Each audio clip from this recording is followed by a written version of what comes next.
요즘 우리 사회를 정의할 때 스트레스 공화국이라고 표현을 하죠. OECD 국가들 가운데 우울증 환자가 퍼센테이지로 보면 가장 높은 나라가 대한민국입니다. 더 가슴 아픈 건 청소년들의 우울증 처방이 가장 많은 나라가 대한민국입니다. 그만큼 우리 사회가 경쟁이 치열하고 그 과정 중에서 찾아오는 억울함과 또 마음속의 분노가 외적으로 풀지 못할 때에는 우울증과 같은 내면의 병으로 나타나게 되고, 또 그 분노를 조절하지 못하게 되면 큰 사건 사고로 이어지게 되는 겁니다. 더 큰 문제는 이런 사회적 분위기 속에서 분노를 푸는 방법이 불특정 다수에 대한 공격으로 나아간다는 거죠. 또 극단적인 혐오를 택하는 이들이 늘어나고 있다는 겁니다. 아무 이유 없이 생면부지의 타인을 공격하는 묻지마 범죄가 요즘 우리 사회에 점점 늘어나고 있지 않습니까? 인터넷 공간에서 자신의 의견과 조금만 달라도 득달같이 달려들어서 악플을 쏟아냅니다. 확실치도 않은 거짓 루머로 누군가의 마음에 큰 상처를 남기고 또 피해자들을 극단적인 선택을 하도록 몰아갑니다. 그러고도 익명성이라고 하는 것 뒤에 숨어서 자신의 책임을 회피하고 죄책감마저도 느끼지 못하는, 그래서 자신의 분노를 자신과 상관없는 사람들에게 공격적으로 쏟아내는 일들이 지금 우리가 살아가는 이 사회 속에서 비일비재하게 일어나고 있습니다. 이들은 자기 행동이 논란이 되거나 범행이 적발되는 순간에 비슷한 변명을 합니다. 화가 나서 그랬다. 화가 나서 그랬다. 그리고 나는 분노를 잘 조절할 수 없는 사람이다. 한마디로 말하면 분노 조절 장애를 가지고 있다는 거죠. 나는 이런 정신적인 병력을 가지고 있기 때문에 용서받을 이유가 있다는 거예요. 자신이 저지른 잘못에 대해서 회개하는 마음이 아니라 오히려 빠져나갈 궁리만 한다는 거죠. 오늘날 미국에서도 은둔하는 늑대들이 있잖아요. 언제 이런 사람들을 통해서 무슨 사고가 터질지는 모릅니다. 특별히 미국이라고 하는 나라는 총기 자유화가 있기 때문에 가정마다 총기를 다 가지고 있어요. 대부분이 보면 분노 조절 장애로 인한 이런 사건들이 일어나는데, 본인들은 그것이 병이라고 하지만 그로 인해서 선량한 시민들이 목숨을 잃고 가족을 잃고 깊은 상처와 아픔을 겪게 되는 거죠. 근데 문제는 이런 극단적이고 병적인 사회적 분노 조절 장애뿐만 아니라 저와 여러분과 같은 이런 보통 사람들, 평범한 사람들 안에도 분노가 자리 잡고 있다는 겁니다.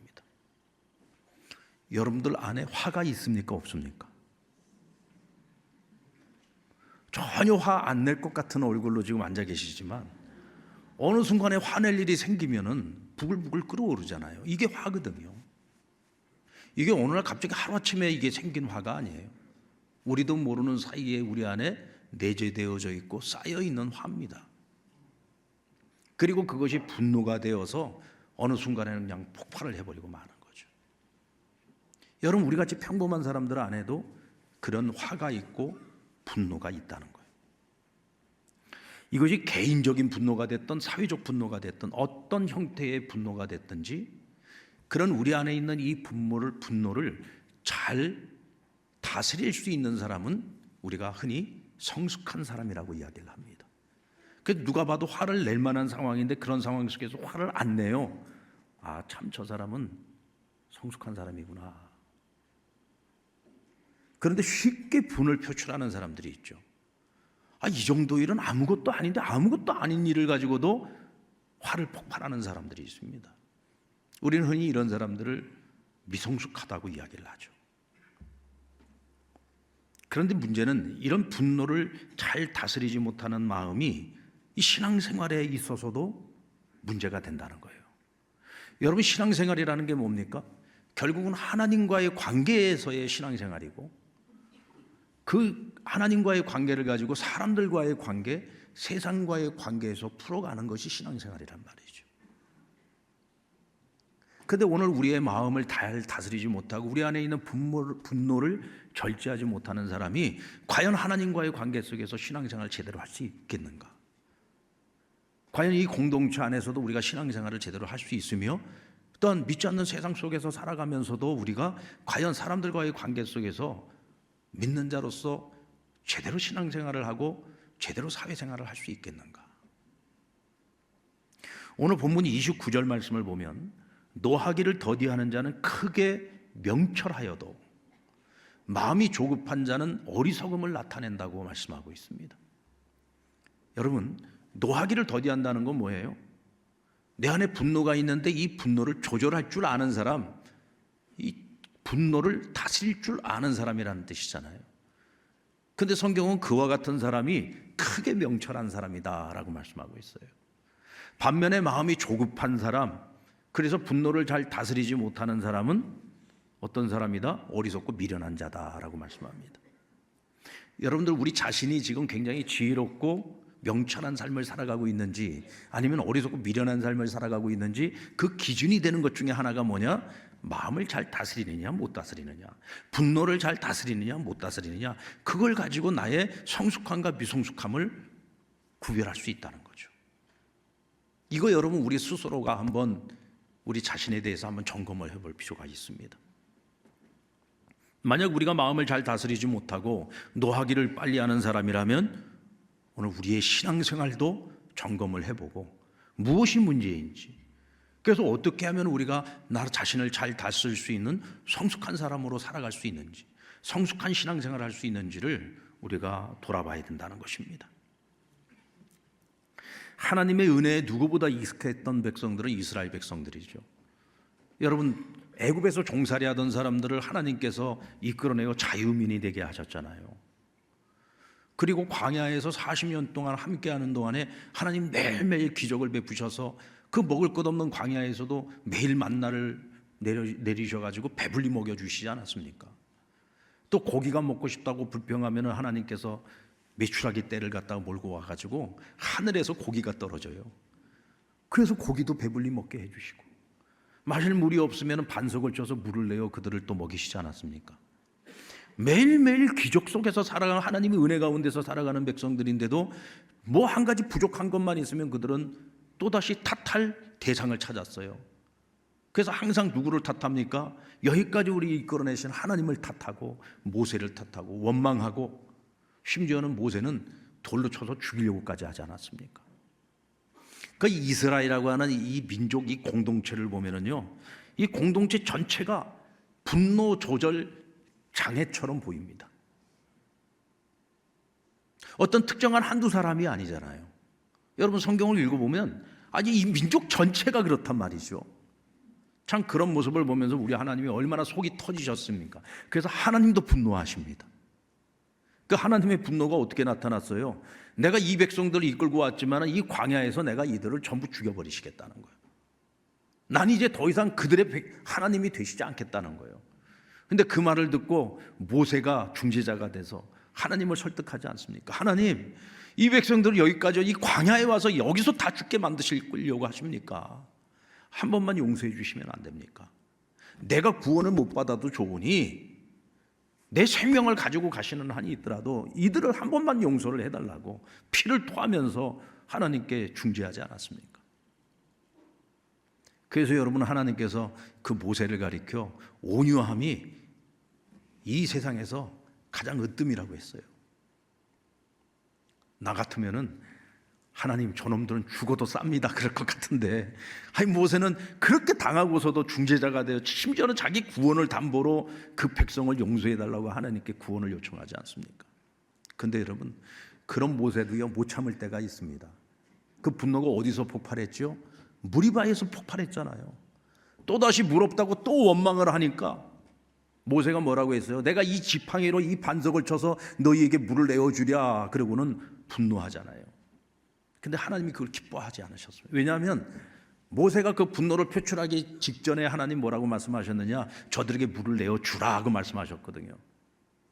하나님은 또다시 용서하신 거예요. 또다시 참으신 거예요. 또다시 인내하신 거예요. 그리고 그들에게 자비를 베풀려고 했습니다. 근데 모세가 자기 개인적 감정을 가지고 분노를 표출하니까 하나님께서, 야, 너 왜 나를 왜곡시키냐? 저들에게 나는 은혜를 베풀고 나는 자비를 베푼다고 했는데 왜 네가 네 성질을 못 이겨가지고 왜 저들에게 분노를 표출하냐? 그 죄 때문에 결국은 여러분, 모세가 가나안 땅에 못 들어갔어요. 그만큼 하나님께서는 우리가 이 마음을 다스리지 못하고 분노를 다스리지 못하는 것을 기뻐하지 않습니다. 특히나 하나님의 사람들이 그 분노를 다스리지 못한다면 결국은 우리의 삶을 통해서 하나님의 영광을 가리울 수 있고 또 사람들에게 하나님을 왜곡시킬 수 있기 때문인 거죠. 자, 그렇다면 여러분, 분노 유발의 가장 큰 이유는 뭘까요? 이 분노 조절 장애를 주장하고 있는 사람들을 보면은요, 이 사람들은 자신들의 분노를 강한 자에게 표출하지 않습니다. 자기보다 약한 사람들에게 표출을 해요. 정작 나를 괴롭히고 나를 힘들게 한 사람이 있어. 그것 때문에 내가 억울해. 그것 때문에 내가 분노가 있어요. 그러면 그 사람한테 풀어야 되는데 강한 자에게 못 풀어요. 왜 이 사람이 강한 사람입니까? 강하니까 나를 괴롭혔죠. 강하니까 나를 힘들게 한 거 아닙니까? 만약에 이 분노 조절을 못하는 이 장애가 이게 정신적인 장애라고 한다면 내가 이 분노 조절을 못해서 내가 분노를 표출을 할 때 상대를 가리지 않아야 되는 거잖아요. 강한 사람이든 약한 사람이든 상관없이 이 분노를 표출을 해야 되거든요. 근데 정작 사건 사고를 일으키는 사람들을 보면은 전부 불특정 다수의 일면식도 없는 지극히 평범하고 지극히 연약한 사람들을 대상으로 해서 자신의 분노를 표출한단 말이죠. 그래서 미국에서는 총기를 가지고 학교에 가서 알지도 못하는 아이들한테 총기를 휘둘러 가지고 죄 없는 연약한 아이들이 생명을 잃어버리고 어디 마트에 들어가서 일상생활하고 있는 지극히 평범한 사람들에게 총기를 난사해 가지고 사람들을 죽이지 않습니까? 저는 그런 사건들이 있을 때마다 이런 분노 조절 장애자들은 정말 치사한 사람들이라는 생각이 들어요. 치사한 거잖아요. 왜 약자한테 자기 화풀이를 합니까? 화풀이를 정작 하려면 강한 자에게 화풀이를 해야지. 뭐 강한 자든 약한 자든 화풀이는 안 해야 되겠습니다만은 정작 꼭 해야 된다면 강한 자 나에게 직접적으로 피해를 입힌 사람에게 줘야지 왜 불특정 다수의 연약한 자들에게 자기 화를 푸느냐 말이죠. 치사한 거죠. 이스라엘 초대왕 사울이 악신이 들어갔어요. 그래서 자신을 위해서 수금을 타면서 노래를 불러주고 있는 다윗에게 단창을 던지지 않았습니까? 그건 다윗을 죽이려고 던졌던 겁니다. 피했으니 망정이지. 근데 여러분 그때 다윗이 중무장을 하고 있었습니까? 뭐 방패를 들고 있었어요? 칼을 들고 있었어요? 창을 들고 있었어요? 그저 악기를 가지고 수금을 타면서 사울을 위로해주고 있는데 자기를 위로해주고 있는 다윗에게 아무런 방비도 없는 그 다윗을 향해서 단창을 던졌던 겁니다. 정말 비겁하고 치사한 사람인 거죠. 비록 뭐 악신이 들어가서 그랬다고는 하지만 왜 악신이 들어갔을까요? 그걸 생각해 봐야죠. 여러분, 우리 믿는 하나님의 사람들은 절대로 이렇게 치사한 사람이 안 됐으면 좋겠어요. 그러려면 우리가 어떻게 해야 되느냐? 마음을 다스릴 줄 알아야 된다. 분노를 다스릴 줄 알아야 된다. 우리가 성숙한 사람이 되었을 때에 우리가 이와 같이 치사한 사람이 되지 않는다는 거죠. 우리가 살면서 제일 듣기 싫은 말이 치사하다는 말이잖아요. 그런데 여러분 우리가 치사한 사람이 되는 건 한순간입니다. 오늘 말씀대로 나를 다스릴 줄 모르는 거, 내 마음을 다스릴 줄 모르는 사람. 그런데 오늘 본문에 보면은 사람들이 분노를 잘 조절하지 못하는 이유 중에 하나가 조급함이라고 했어요. 조급함이다. 이 조급함이라고 하는 것은 두려움의 또 다른 모습이거든요. 두려우니까 조급한 거예요. 우리 안에 자신감이 없어요. 두려움이 있어요. 그러면 자꾸 마음이 조급해져요. 마음이 조급해지다 보니까 우리가 해서는 안 될 일을 하게 되는 겁니다. 사울왕이 왜 악신이 들어갔어요? 왜 분노의 화신이 된 겁니까? 하나님께서 그를 버리시겠다고 말씀하셨거든요. 왜 그를 버리시겠다고 말씀하셨습니까? 그가 아말렉과의 전쟁을 하기 전에 하나님께서 뭐라고 하셨어요? 내가 너와 함께해서 아말렉을 물리치게 할 것인데 아말렉이 패하고 난 후에 아말렉에게 속한 모든 걸 다 진멸하라고 했어요. 그런데 사울은 아말렉 왕이었던 아각도 살려뒀습니다. 그리고 아각이 가지고 있던 좋은 것들을 다 남겨두고 허접한 것들만 전부 진멸시켰어요. 그것이 사람이고 짐승이고 쓸만한 것들만 다 남겨서 자기 것으로 삼고 나머지는 다 진멸을 시킨 거예요. 하나님의 명령을 불순종한 거죠. 하나님이 함께 하셔서 이긴 전쟁인데 하나님의 말씀을 듣지 않고 자신의 욕망을 앞세운 거예요. 그러니까 하나님께서 그 모습을 보고 그를 왕으로 세운 것에 대하여 하나님 후회하셨다고 했습니다. 그리고는 사무엘 선지자를 통해서 새롭게 세울 왕을 택하여 그에게 기름을 부으라고 말씀하시지 않았습니까? 이 모든 내용들을 사울이 알고 있어요. 하나님이 자신을 왕으로 세운 것에 대해서도 후회하신다는 것을 너무 잘 알고 있습니다. 하나님께 버림받았다는 사실이 그로 하여금 큰 두려움을 갖게 만든 거죠. 그 마음이 두려워지니까 조급해지는 거예요. 조급해지니까 자신을 위해서 노래 부르고 있는 다윗에게 단창을 던지지를 않나. 심지어는 다윗을 잡아 죽이겠다고 매일같이 쫓아다니고, 심지어는 날마다 추격대를 보내가지고 다윗 죽이려고 하는 일에 자기 인생을 전부 허비하지 않았습니까?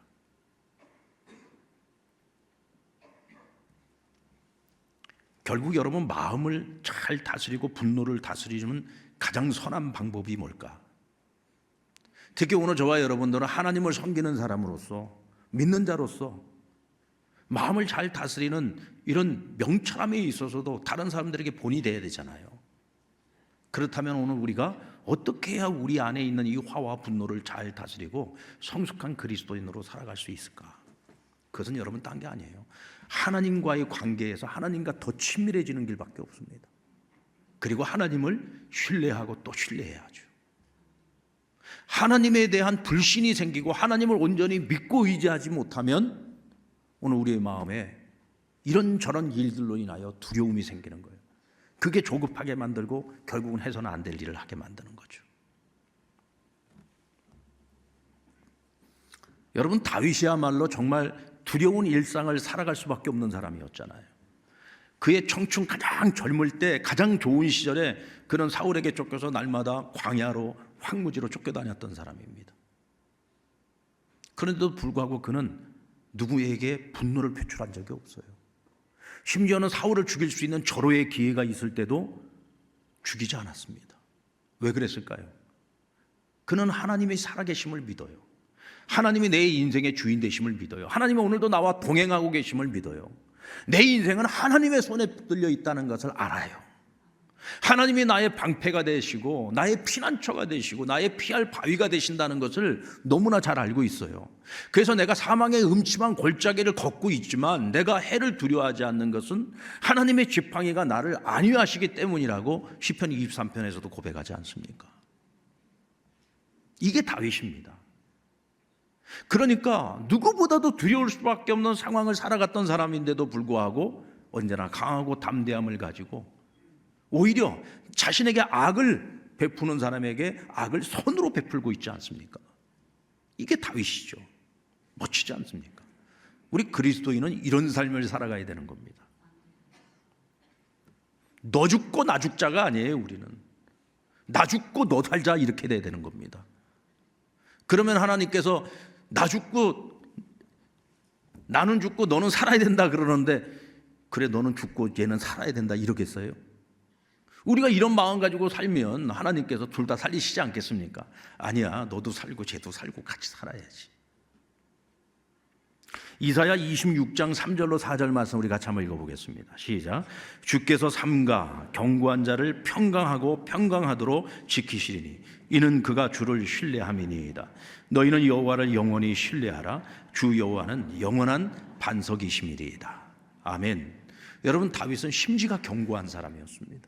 어떻게 심지가 견고합니까? 하나님을 전적으로 신뢰하면서 살아가니까. 하나님을 신뢰하고 또 신뢰하는 사람이에요. 어떤 상황 속에서도 하나님을 신뢰합니다. 그러니까 하나님께서 그 마음에 평강의 마음을 주시는 거예요. 평온한 마음을 주시는 겁니다. 그 마음으로 분노를 다스릴 수 있는 거죠.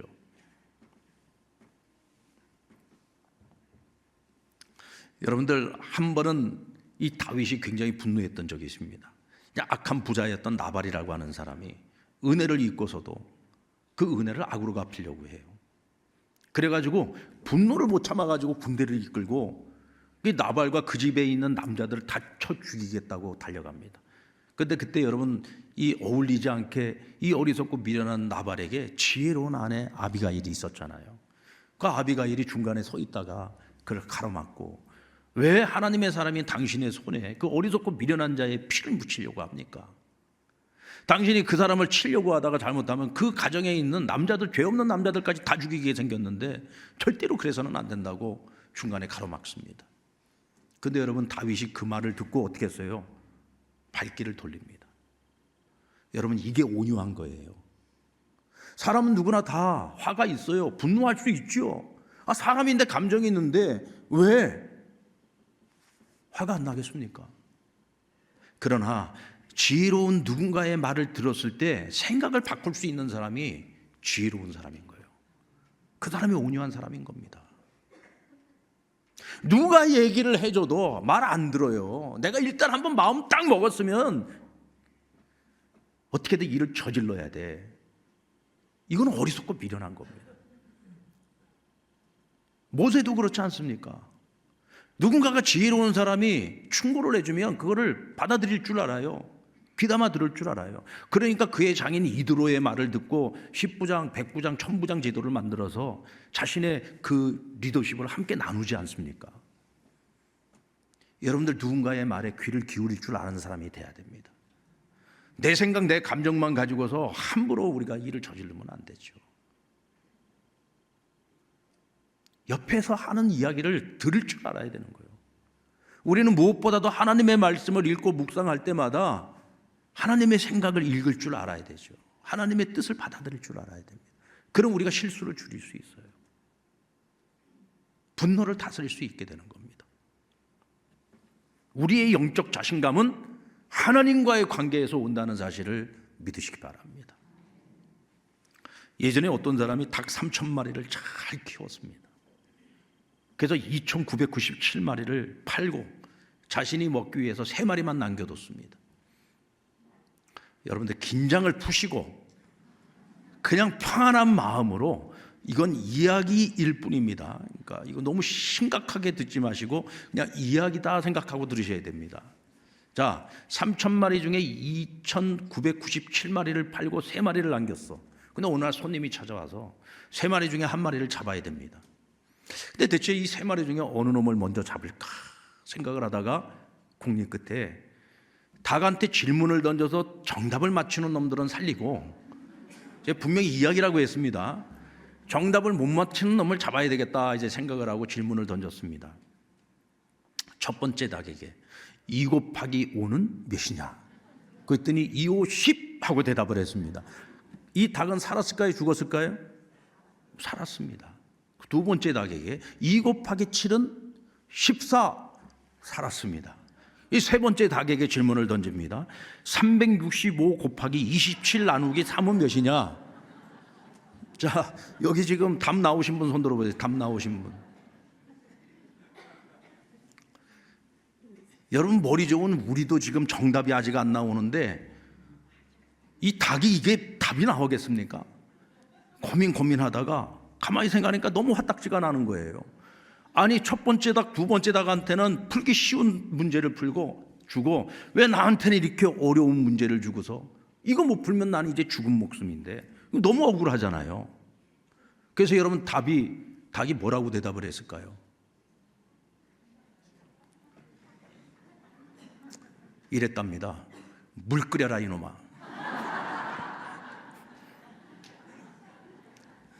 여러분, 우리도 살다 보면은요, 이 세 번째 닭처럼 이런 억울함을 경험할 때가 있어요, 없어요? 억울할 때가 있잖아요. 나는 잘못한 건 없는데 나를 오해해가지고 온갖 말로 나를 힘들게 하는 사람들도 있잖아요. 너무 억울해. 여러분, 그럴 때 있죠? 그럴 때는 어떻게 하셔야지 돼요? 우리 한번 따라해볼까요? 물 끓여라 이놈아. 오늘 2부 예배 끝나고 난 다음에 우리 장로님들이 저를 보고 계속 그래요. 물 끓여라 이놈아. 물 끓여라 이놈아. 너 저한테 뭐 맺힌 게 많은지. 물 끓여라 이놈아. 근데 여러분, 이것도 사람한테 대놓고 하면 안 돼요. 어떻게 해야 돼요? 속으로. 그래, 이 물 끓여라 이놈아. 억울하지만 물 끓여라 이놈아. 속으로. 그리고 우리가 생각을 하셔야 됩니다. 무슨 생각을 해야 되느냐? 그래, 내가 억울한 게 낫지. 내가 지금 억울하지만 지금 이 순간 내가 억울하지 않으면 누군가가 또 다른 사람이 억울함을 당할 텐데 차라리 내가 억울한 게 낫지. 그래도 내가 하나님의 사람인데, 내가 하나님 자녀인데, 그래도 내가 억울해서 남들이 조금 더 나은 삶을 살아갈 수 있다면 내가 억울한 게 낫지. 그리고서 우리는 기도를 해야죠. 어떻게 기도해야 됩니까? 하나님, 차라리 제가 억울한 게 낫지 않습니까? 난 하나님의 자녀잖아요. 우리 하나님은 무엇이든지 하실 수 있는 분이잖아요. 제가 지금 너무 억울한 일을 겪고 있는데 하나님, 이 억울함이 제게 병이 되지 않게 해주시고 이 억울함 하나님만이 풀어주실 수 있어요. 하나님이 풀어주세요. 저를 해하려고 하는 사람들이 있는데 하나님께서 그들의 손에서 저를 건져내 주세요. 그리고 하나님께 기도하는 거예요. 그러면 하나님께서 우리의 마음에 다윗에게 주셨던 그 평온한 마음을 주시지 않겠습니까? 그래서 우리는 악을 선으로 갚지만 그 사람에 대한 심판은 하나님께서 하시는 거죠. 오늘 저와 여러분에게 이런 지혜가 필요하다는 거예요. 우리 30절 말씀을 보시면은 평온한 마음은 육신의 생명이나 시기는 뼈를 썩게 만든다 그랬습니다. 평온한 마음, 그리고 시기 질투. 하나님께서 다윗에게는 이런 평온한 마음을 주셨기 때문에 그 분노 때문에 죄를 짓지 않았어. 그러나 사울은 시기 질투로 인해서 마음이 불안했고 그 불안한 마음 때문에 마음이 조급해졌고 결국은 그 몸과 영혼이 썩어 들어가는 끔찍한 재앙을 겪게 되는 겁니다. 오늘 우리에게 필요한 것은 하나님이 주시는 평온한 마음입니다. 세상이 이해가 되지 않는 일들로 가득합니다. 혼란스럽고 답답하고 속이 터질 것 같고, 그래도 우리는 감정의 노예가 되면 안 돼요. 우리 마음속에 부글부글 끓어오르는 대로 우리가 표출하고 살아가면 안 되죠. 이럴 때일수록 우리의 마음을 하나님의 말씀으로 다스리고 기도와 간구로 하나님의 평강을 구해야 됩니다. 그래야 나도 살고 너도 살고 우리가 함께 살고 또 이 땅의 성숙한 그리스도인들과 우리 교회를 통해서 요동치는 세상, 이 혼란 가운데 있는 세상의 중심을 잡아줄 수 있는 겁니다. 지금 이 땅의 교회의 역할은 그거라고 생각합니다. 중심을 잡아주는 역할. 그래서 우리가 가진 이 평화를, 우리가 가지고 있는 이 평온한 마음을 세상으로 흘려보낼 수 있는 그런 우리 상남의 식구들, 그런 우리 상남의 교회가 될 수 있기를 우리 주님의 이름으로 축원합니다.